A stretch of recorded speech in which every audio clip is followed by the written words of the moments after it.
Hello students, आज हम discuss करेंगे reproductive system of Herdmania. Herdmania को सी पोटैटो और सी स्क्वैट भी बोला जाता है। ओके स्टूडेंट्स, बच्चों आपको साइंटिफिक नेम के साथ साथ कॉमन नेम भी पता होना चाहिए एनिमल के, क्योंकि क्वेश्चंस जो हैं वो पेपर में कुछ भी मतलब इनका जो साइंटिफिक नेम होता है उससे भी आ जाता है और जो कॉमन नेम होता है उससे भी आ जाता है। ओके स्टूडेंट्स, तो आपको तीनों नेम पता होने चाहिए। तो स्टूडेंट्स, हमने जर्नल कैरेक्टरिस्टिक में भी डिस्कस किया था, आपको याद होगा कि हर्डमानिया बायसेक्सुअल और हर्माफ्रोडाइट होते हैं। हर्माफ्रोडाइट मीन्स मेल और female are present in single individuals. Students, हमने वहाँ आपको बताया था कि ये क्रॉस फर्टिलाइजेशन को शो करते हैं। एक ही इंडिविजुअल में बोथ मेल एंड फीमेल होने के बाद भी ये सेल्फ फर्टिलाइजेशन नहीं करते, क्रॉस फर्टिलाइजेशन शो करते हैं। ओके स्टूडेंट्स, ऐसा क्यों होता है? हर्डमानिया प्रोटोगाइनस होते हैं। Protogynous means female gonads mature earlier than male gonads. बच्चों, फीमेल गॉनेट्स पहले मैच्योर हो जाता है, मेल गॉनेट्स तब तक मैच्योर नहीं हो पाते, इसीलिए इनमें सेल्फ फर्टिलाइजेशन नहीं होता। ये अपने मैच्योर फीमेल गॉनेट्स को वाटर में रिलीज़ कर देते हैं और दूसरे हर्डमानिया का mature male gametes female gametes को फर्टिलाइजेशन कर देता है, यानी कि फर्टिलाइज कर देता है। तो स्टूडेंट्स, अब हम हर्डमानिया के गॉनेट्स को डिस्कस करते हैं। तो स्टूडेंट्स, जैसे कि मैंने अभी आपको बताया कि हर्डमानिया बायसेक्सुअल होते हैं, तो मेल गॉनेट्स और फीमेल गॉनेट्स बहुत प्रेजेंट होंगे। हर्डमानिया में 2 लार्ज गॉनेट्स प्रेजेंट होते हैं, the right gonads and the left gonads. Right gonads की लोकेशन अगर हम देखें तो ये पेरिकार्डियम की पेरिफिलर और डोर्सल साइड में प्रेजेंट होते हैं और लेफ्ट गॉनेट्स लाई करते हैं इंटेस्टाइनल लूप्स में। ओके स्टूडेंट्स, तो स्टूडेंट्स अगर हम गॉनेट्स का स्ट्रक्चर देखें तो ये 2 से 3 mm थिक और 3 से 4 सेंटीमीटर लॉन्ग होते हैं। यहाँ आपको इस डायग्राम में लेफ्ट गॉनेट्स दिखेगा, दिख रहा है सबको?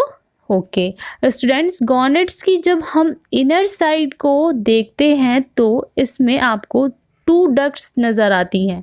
एक ओवेरियन डक्ट जिसमें मैच्योर ओवा को रिलीज़ किया जाता है और एक स्पर्मेटिक डक्ट मैच्योर स्पर्म को रिलीज़ करने के लिए। ओके, यहाँ पर आपको दोनों साइड में 10 से 25 ओवल और राउंडेड लूब्स नज़र आएंगे और एंड में एक लार्जेस्ट अनपेयर्ड और किडनी शेप्ड लोब नज़र आएगा जिसको मेडिएटन लॉब्स बोलते हैं। ओके स्टूडेंट्स, इन लोब्स के अंदर both male and female gametes का फॉर्मेशन होता है।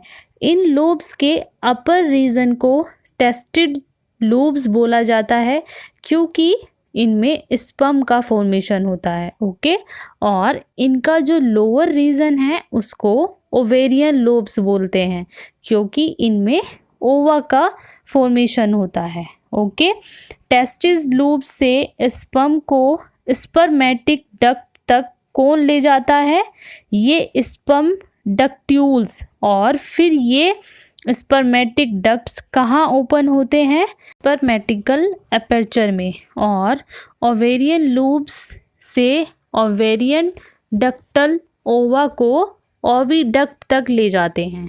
आपको डायग्राम में 2 सेंट्रल डक्ट्स नज़र आएंगी, एक स्पर्मेटिक डक्ट्स जो कि नैरो है और एक ओविडक्ट जो कि वाइड है।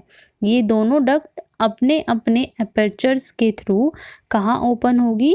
क्वेका में, जहाँ पर सभी ऑर्गन्स की ओपनिंग होती है। कौन कौन से ऑर्गन्स की? जैसे कि डाइजेस्टिव सिस्टम की ओपनिंग, एक्सक्रीटरी सिस्टम की ओपनिंग और रिप्रोडक्टिव सिस्टम की भी ओपनिंग यहीं पर होगी।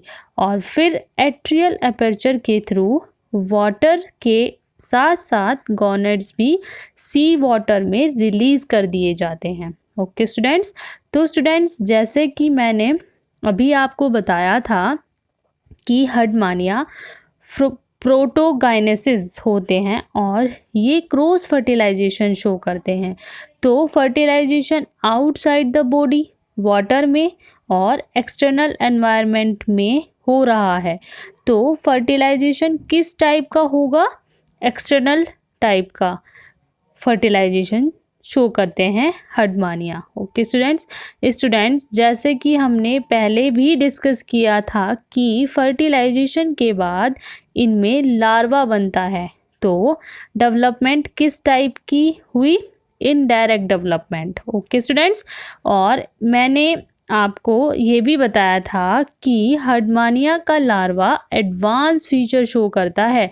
जब हमने जर्नल कैरेक्टर डिस्कस किए थे तब हमने ये पॉइंट डिस्कस किया था, जो अडल्ट हर्डमानिया में अब्सेंट होते हैं। इसीलिए हमने इसको एक टर्म दी थी। क्या टर्म दी थी? कि हर्डमानिया का लार्वा क्या शो करता है? Retrogressive Metamorphosis. ये मोस्ट इम्पोर्टेंट क्वेश्चन है।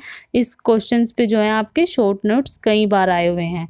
और इसका मतलब क्या होता है? रेट्रोग्रेसिव मेटामॉर्फोसिस मीन्स जब किसी एनिमल का लार्वा एडवांस कैरेक्टर शो करे और वो कैरेक्टर्स अडल्ट स्टेज में अब्सेंट हो जाए तो उसको बोलेंगे कि उस एनिमल का लार्वा रेट्रोग्रेसिव मेटामॉर्फोसिस शो करता है। ओके स्टूडेंट्स, तो स्टूडेंट्स लार्वा फॉर्मेशन कैसे होती है?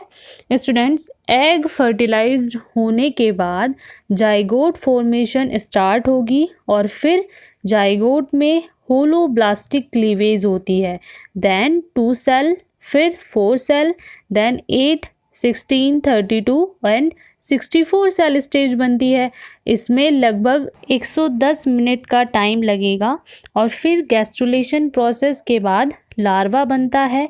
इस लार्वा में टेल प्रेजेंट होती है और इसकी टेल में कहाँ पर स्टूडेंट्स? टेल में नोटोकोड प्रेजेंट होती है जो कि अडल्ट हर्डमानिया में डिसअपेयर हो जाती है।